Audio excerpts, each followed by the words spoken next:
This podcast is for educational and informational purposes only. It is not medical advice, legal advice, or professional advice of any kind. And it does not create an attorney-client, physician-patient, or other professional relationship. Any discussion of cases, outcomes, standards of care, statutes, or regulations is general in nature, may be incomplete, and may vary by jurisdiction and over time.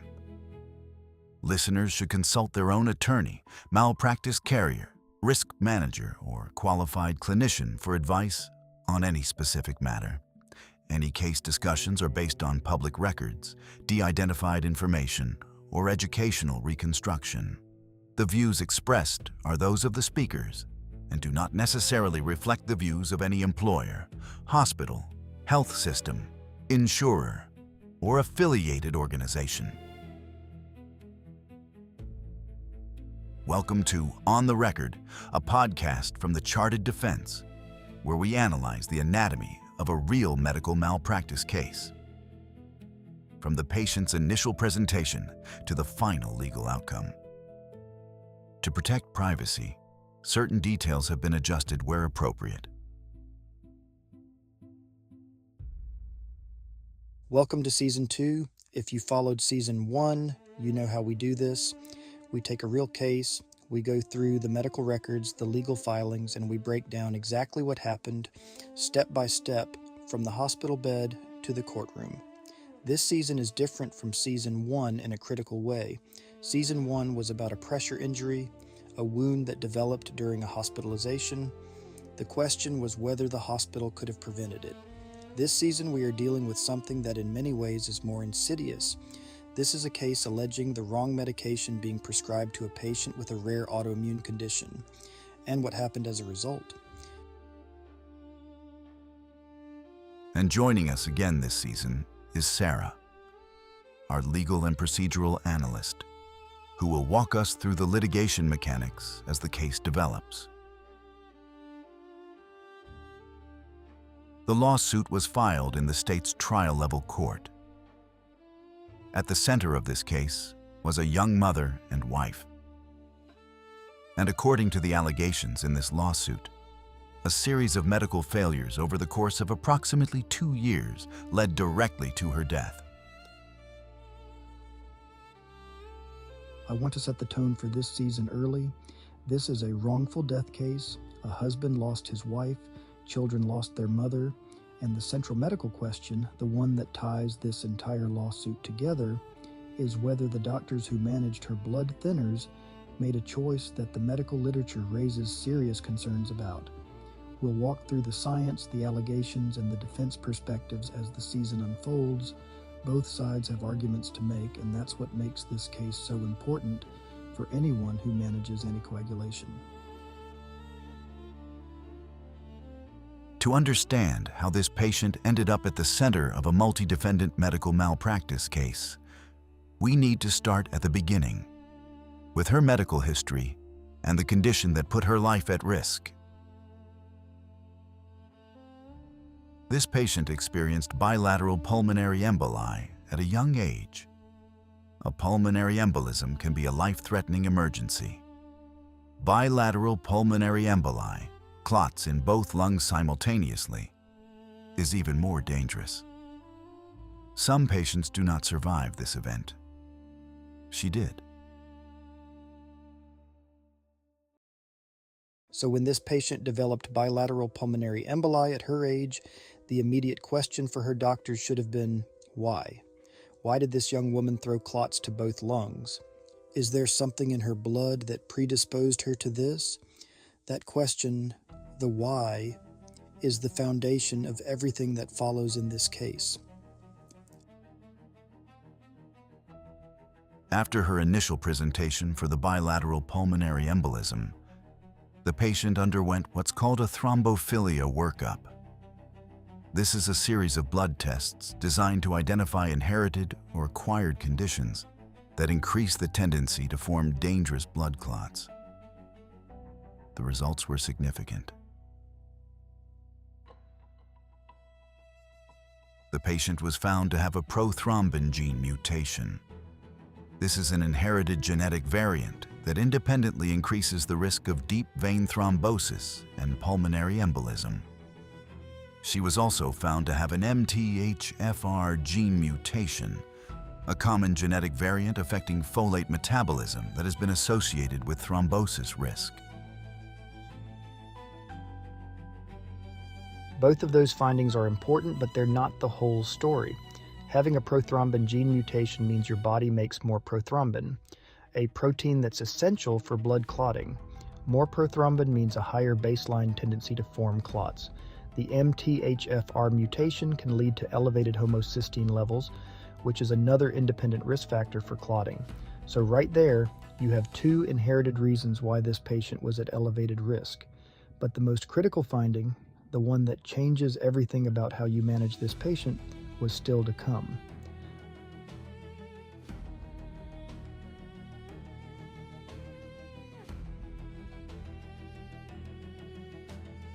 The workup also revealed evidence of antiphospholipid antibodies. Specifically, there was evidence of lupus anticoagulant and other antiphospholipid markers. This pointed toward a diagnosis of antiphospholipid syndrome, commonly known as APS. APS. This is the diagnosis that is at the absolute core of this entire lawsuit. So let me take some time to explain it, because if you don't understand APS, you cannot understand why this case matters.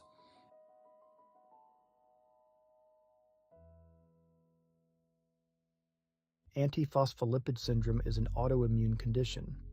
In APS, the immune system produces antibodies, called antiphospholipid antibodies, that attack certain proteins in the blood. These proteins are normally involved in regulating the clotting cascade. When these antibodies are present, the result is paradoxical. Despite the name anticoagulant in lupus anticoagulant, what actually happens in the body is the opposite. The blood becomes more prone to clotting, not less. Patients with APS are at dramatically elevated risk for deep vein thrombosis, pulmonary embolism, stroke, and pregnancy complications, including recurrent miscarriage. APS is one of the most common acquired causes of thrombophilia. It's not rare. Hematologists see it regularly. Cardiologists who manage anticoagulation should be aware of it.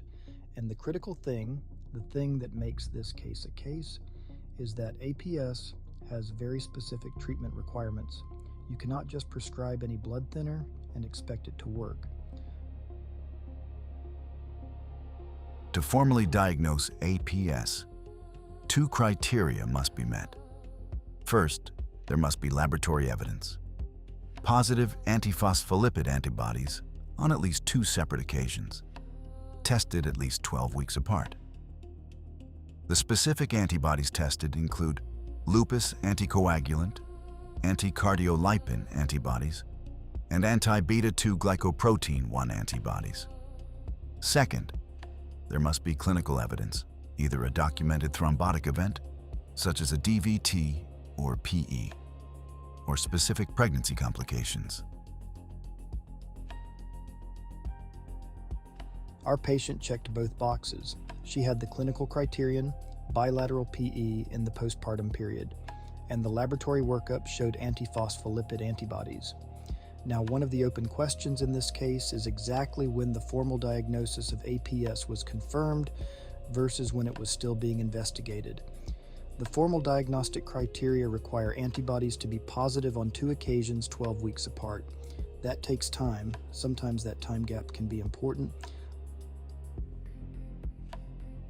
Let's back up for a minute and get the timeline of events in order. Sarah, will you provide us with the timeline of events in this case up until this point? Sure, Michael. In this case, we have limited medical record data, but we do have information from the experts and summaries of her medical care. Everything started with the pulmonary emboli. She was started on anticoagulation at this time. 1 month later, she has a medical visit that references the blood clots and thrombophilia workup, and noted that she was on anticoagulation. Later that year, there's a follow-up with hematology outlining her anticoagulation plan. She had multiple I and R checks in the record, supporting that she was treated for this issue with warfarin. I think that is about where we are in the timeline of events, 6 to 8 months from her initial blood clot. I'm curious how you would treat this patient at the time of her diagnosis. We will see, as we go further into this case, how big of a decision the anticoagulant of choice would be for her.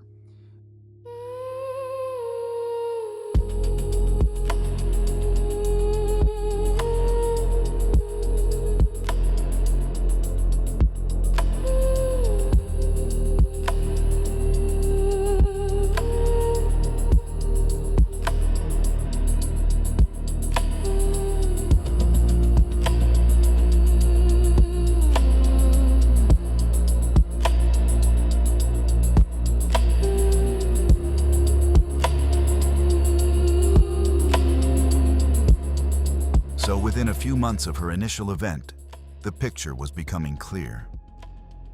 The patient was a young woman with a complex and dangerous thrombophilia profile. She had an inherited prothrombin gene mutation. She had an MTHFR variant. And she had evidence of antiphospholipid syndrome, an autoimmune condition that made her blood dangerously prone to forming clots.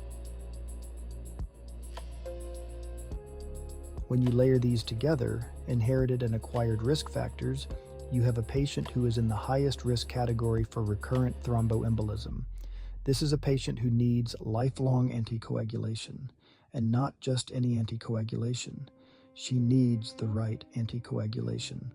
The standard of care for APS is generally consistent in the medical literature: warfarin.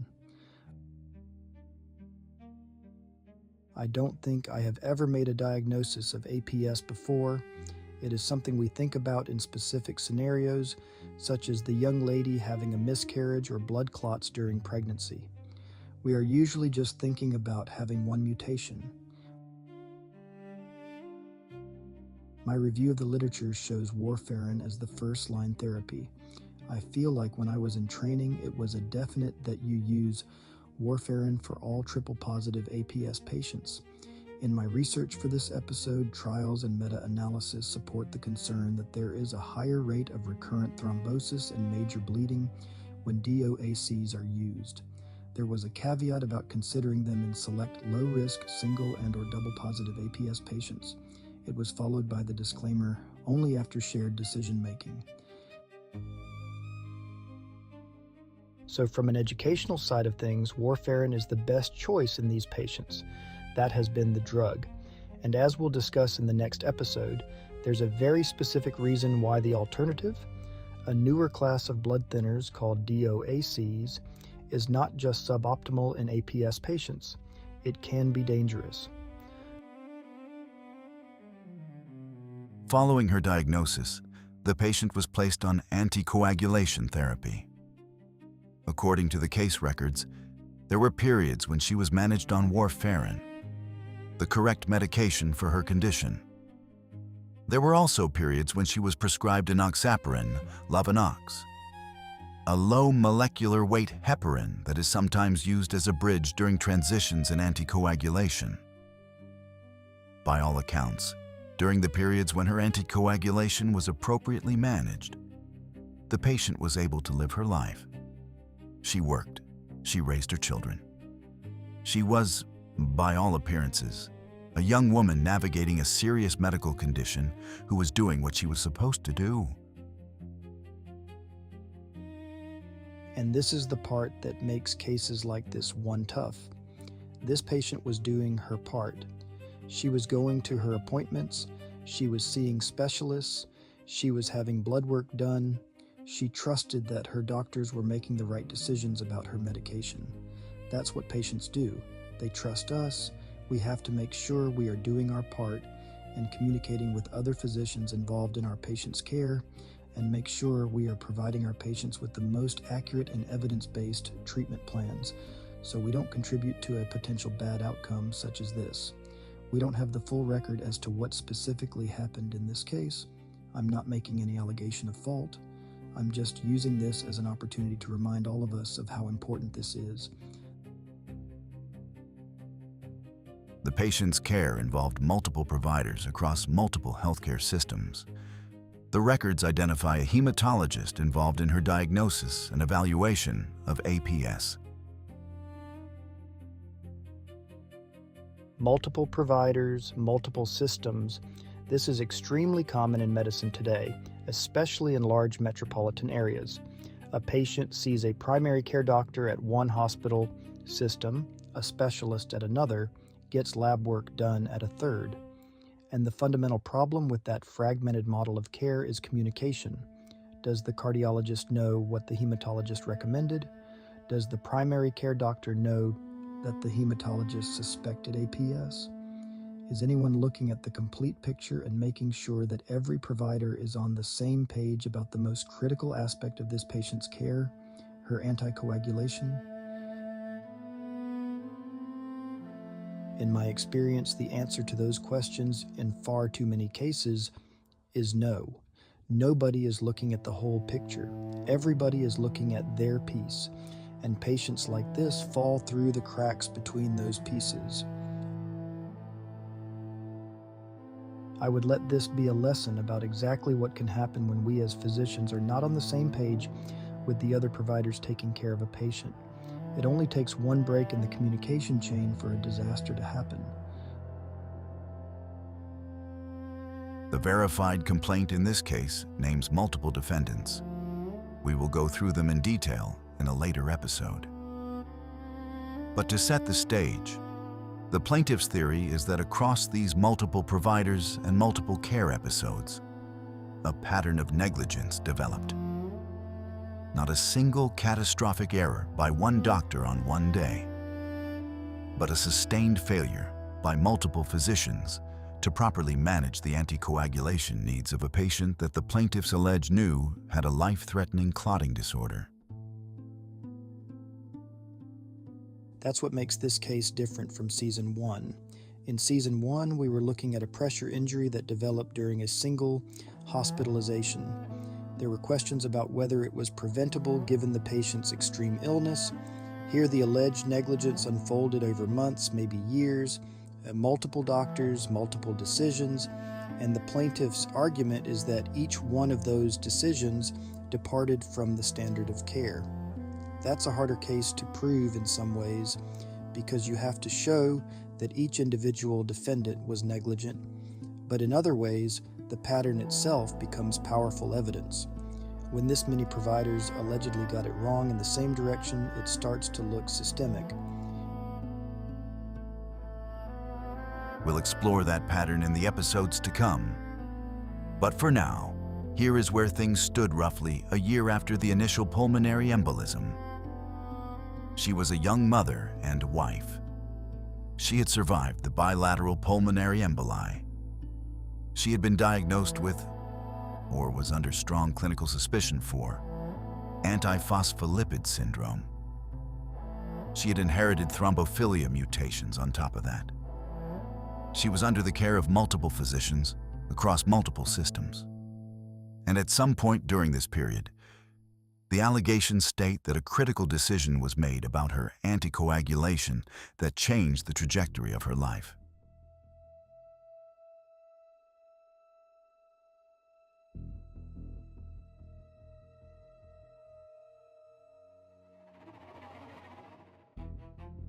That decision, which medication to use to keep her blood from forming the clots that could kill her, is what we'll break down in Episode 2.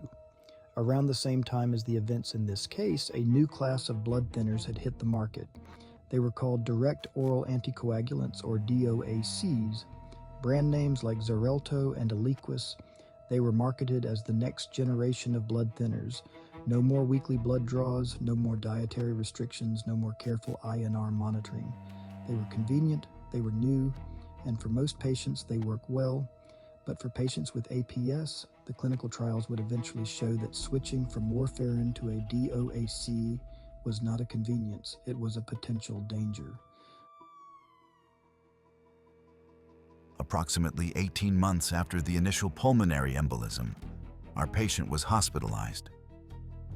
She would remain in the hospital for well over a month. The details of that hospitalization, what happened during those many days, and how they connect to the alleged anticoagulation failures will be the focus of episode 3. But before we get there, we need to understand the science. Episode 2 is about the blood thinner, warfarin versus Xarelto, why one works for APS and the other doesn't, what the TRAPS trial showed, and what the medical literature says about prescribing a DOAC to a patient with APS. That episode is essential to understanding everything that comes after it.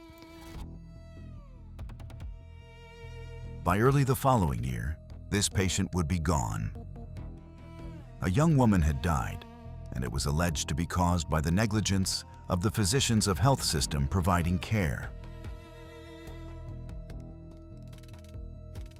This is a really tough case for me. I try to analyze what I think I would have done if I were in the shoes of the clinicians that took care of her in the years between diagnosis and her death. This condition is not something we commonly see. It looks like, at least from the best of my abilities, she was worked up appropriately and treated correctly in the early stages. She was on Lovenox when she followed up with the cardiologist from her hospital stay. The cardiologist note said she would be started on warfarin. That is the right call based on what we know about her diagnosis. A later clinic visit with the hematologist reviewed her labs, suggesting the initial lab results for APS were indeterminate or inconclusive. The recommendation was to recheck the labs in a few months and continue warfarin at this time. We will sort through this case in the episodes to come. As always, I try to present the narrative using the information available, provide both sides of the story as told by the attorneys litigating the case. I try not to choose sides in these cases. The point of doing this is to educate us on the dangers of medicine and what the consequences can be. In doing this, I hope we will all continue to learn and fix the broken systems that contribute to bad outcomes, regardless of whether they become a lawsuit. Next time on the Record, Episode 2, The Wrong Blood Thinner. We'll break down warfarin versus DOACs, explain why antiphospholipid syndrome changes everything about anticoagulation management, and examine the clinical trial that settled the debate.